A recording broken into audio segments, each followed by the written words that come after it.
Hello friends, I hope everyone is having a wonderful Wednesday. Today we're going to be doing the make ahead gravy. I know it blows your mind, but here we are, make ahead gravy. If you need a make ahead turkey recipe or a make ahead mashed potatoes, I will leave those up at the top. But today it is all about, and a make ahead cranberry sauce. But today it is all about the make ahead gravy. I am going to give you the most beautiful recipe that you are ever going to need, and it is very customizable to how you want your gravy to taste. So I hope you hit subscribe if you have not subscribed already, and let's get started on this recipe. So I'm going to show you the really basic version of this recipe. If you wanted to be fancier, you can caramelize some onions first and really give it a depth of flavor that is just, it's magical. I'm just going to say it. It's magical. So if you wanted to do that, after you put your butter down, which is what we're going to get ready to do, you would throw in some diced or sliced onions and garlic and just let them caramelize. And you would let them caramelize for about 15-20 minutes, and then we could continue on with our recipe. But today I'm just going to show you the basic version for those that may not want the caramelized onion flavor, or they don't want to go about the recipe that way. Just know that you can do that, and it is fabulous. So I added about 5 tablespoons of butter. You can add, we want up to 8 tablespoons of fat. So you could add an entire stick of butter, but I'm actually, so I have, this is some of that turkey. So this right here is the fat from where we made that turkey. I'll leave that video linked. So I'm actually going to use it, and you could strain it if you wanted, but there's really no need. And it'll make up for the other 3 tablespoons. Okay, so once all of your butter or butter and fat, whatever you're using, has melted completely, you want to add in a 1/2 cup of flour and get that all whisked in.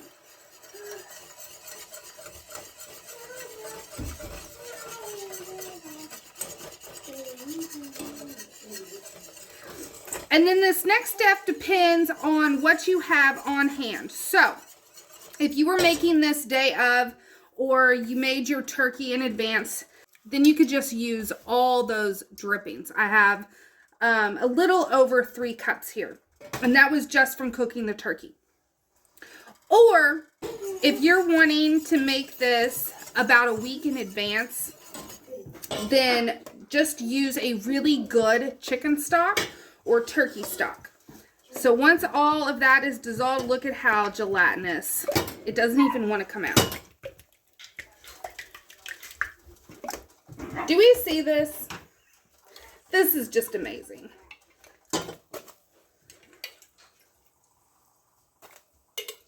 Look at that. I hope the camera is picking that up.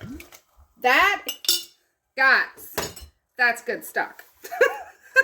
That is good stock. Things that you could add to this that I have done in the past, especially if you were just using a basic chicken stock, you can add a couple bay leaves to this. You can add some fresh sage, some rosemary, some thyme, and just really flavor up this and give it all the Thanksgiving flavors. And we're just going to let this simmer for about 20 minutes until it starts to thicken. Okay, so this is gone for about 20 minutes, and you can see it is a nice, thick gravy consistency. So at this point, turn off your heat, let this come to room temperature, and then onions, garlic, all of that.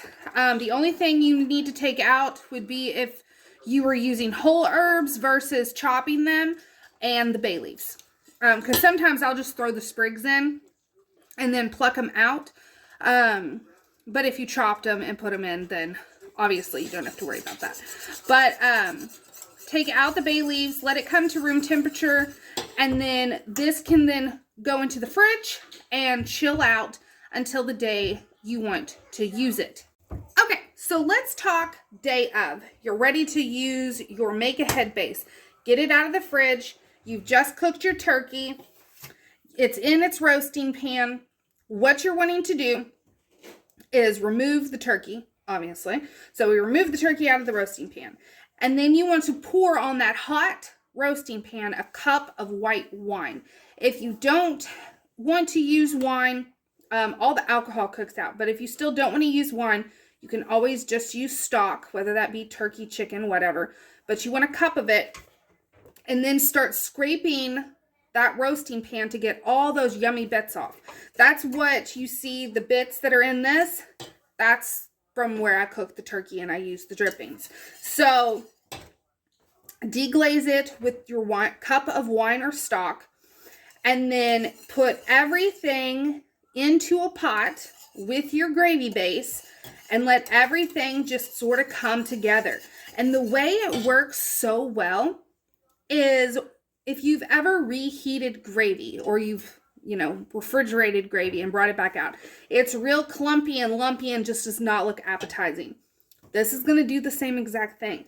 But what's great is you're using that cup of wine or stock and all the drippings that are in the bottom of that pan, and it's going to loosen it back up to the perfect gravy consistency. And you just let it cook for about 5 minutes just to let everything marry together. You already have all the flavors from the gravy base, plus you have all those yummy flavors from the drippings of the turkey. You probably won't have to season it at all at this point. I do always advise tasting. Make sure it doesn't need salt or pepper. I always like to add some fresh cracked pepper at the end. But I'm telling you, it makes all the difference. And honestly, you could even not use the drippings at all. I love using the drippings because they have extra flavor in them. But if you wanted to just make this a purely make-ahead gravy without any type of without having to do anything extra on the day of, take your gravy base, put it in a saucepan, add a little bit of stock to loosen it up as you heat it up, voila, and you're done. So I hope you enjoyed this recipe. I hope you try it out for yourself. Let me know how you like it, and I will see you all next time. Thanks for watching.